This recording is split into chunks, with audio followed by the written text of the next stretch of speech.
Hello, আমি আপনার সাথে কথা বলছি। আর্টিস্ট সৌরভ কোথায়? আপনি আপনি সৌরভ? একটা শিল্পকে তৈরি করার আগে নিজেই সেই শিল্পী হয়ে ওঠা।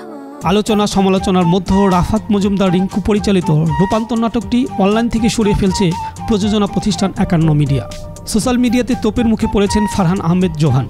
ঈদে মুক্তি পাওয়া এই নাটককে ঘিরে ট্রান্সজেন্ডার মতবাদকে প্রমোট করার অভিযোগ করছেন দর্শকরা, যার ফলে জোহান রোষানলে পড়েছেন। সেই সঙ্গে তাকে বয়কটের ডাক দিয়েছে অনেকেই। এর ফলে জোহান সিদ্ধান্ত নিয়েছেন তিনি ভবিষ্যতে এ ধরনের কাজ আর করবেন না। জোহান গণমাধ্যমকে জানিয়েছেন, আমি বুঝতে পারছি না নাটকটি নিয়ে কেন এমন সমালোচনা করা হচ্ছে। নাটকটির ভিউ হয়েছিল 90,000, তাহলে বাকি মানুষ তো দেখেননি। আমার মনে হয় না তারা দেখেই সমালোচনা করছে।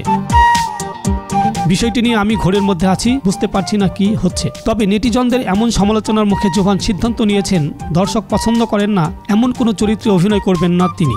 গল্পটি মূলত একজন তরুণ চিত্রশিল্পীকে ঘিরে, যিনি শৈশবে ট্রেন দুর্ঘটনায় হারিয়েছেন পরিবারের সদস্যদের, যার ফলে তিনি জানতেই পারেননি তার বাবা মা কে কিংবা কোন ধর্মের মানুষ। বড় হয়েছেন শিশু আশ্রমে, বড় হয়ে হয়েছেন চিত্রকর, পেয়েছেন খ্যাতি। এর মধ্যে একজন ধনীর দুলালি তার আঁকায় মুগ্ধ হয়ে প্রেমে পড়েন। বিয়ের জন্য পারিবারিকভাবে প্রস্তাব দেওয়া হয় চিত্রকরকে, কিন্তু তিনি সাফ জানিয়ে দেন তাকে দিয়ে সেটা সম্ভব নয়। পেলে খুব গর্ববোধ করব। টেক দিস কার্ড, এই কার্ডটা নেন। সে আমার ডক্টর, তার কাছে যান, গিয়ে জিজ্ঞেস করেন কেন আমি আপনার ভাগ্নিকে বিয়ে করতে পারবো না। এরপর তার চিকিৎসকের মাধ্যমে জানা যায় তিনি আসলে একটি হরমোনজনিত বিরল জটিলতায় ভুগছেন। তিনি দেখতে পুরুষের মতো হলেও মানসিকভাবে তিনি একজন নারী। দেখুন, মেডিকেল পরিভাষায় একটা রোগ আছে, DSD, disorder of sex development. ইউটিউবে মুক্ত হয় এই নাটকটি নিয়ে 16 এপ্রিল সকাল থেকে অন্তর্জালে চলছে তুলকালাম। দিন জুড়ে অন্তত শতাধিক পোস্ট ও লাখ প্রতিক্রিয়া মিলছে নাটকটির বিরুদ্ধে। বয়কটের ডাক এসেছে এই অভিনেতা জোহান ও স্পন্সর প্রতিষ্ঠান ওয়ালটনেরও বিরুদ্ধে।